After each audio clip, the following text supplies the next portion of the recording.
हो जाइछि श्रावण मास। जुलाई 11 रु आरंभ हो अगस्ट 9 पर्यंत चलिबो श्रावण मास।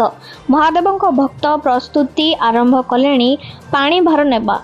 महादेवଙ୍କ पाखरे जलाभिषेक करबा पई प्रस्तुत होइचंती काउडिया। कुआ जाय श्रावण रे महादेवଙ୍କ लिंगरे पानी ढालिले अशेष पुण्य मिलिथाए।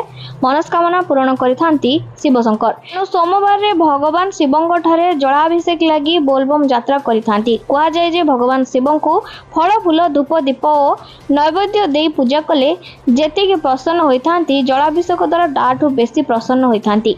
ते भक्तों उपरि कृपा करिथांती शिव पार्वती। सेति पई मानसिकधारी माने अनाई रहिथांती श्रावण मासकु। काउडिया साजी पानी भार कांधेई विभिन्न शैव पीठ रे पानी ढालिबा पई जाइथांती। तेबे काउडियाଙ୍କ यात्रा सहज न थाए। अनेक बाधा विघ्न को सामना करिथांती यात्रा समय रे।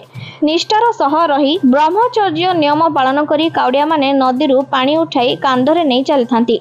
खाली पादरे एक लୟରେ पानी भार धरी माइल माइल बाट अतिक्रम करिथांती।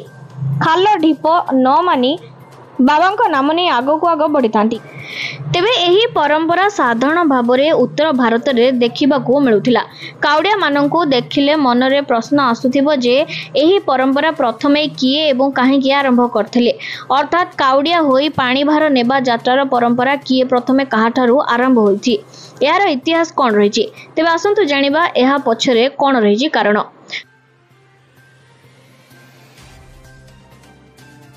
काउडिया यात्रा को नहीं अनेक पौराणिक परंपरा रही। सेथि मध्यरु एक पौराणिक मान्यता अनुसार सर्वप्रथमे भगवान परशुराम एक काउडिया यात्रा आरंभ करथिले।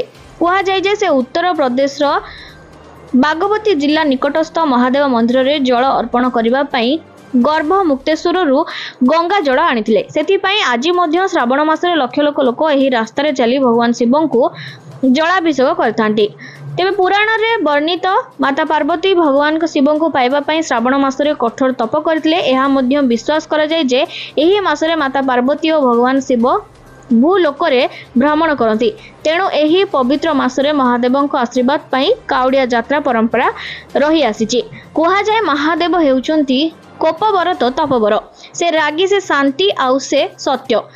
तेबे जो मानकर मानसिक थाए भगवान शिव को संतुष्ट करिया पई बा मानसिक पूरा ही गले माने काउडिया भार नै कि जीवार परंपरा चली आसीची।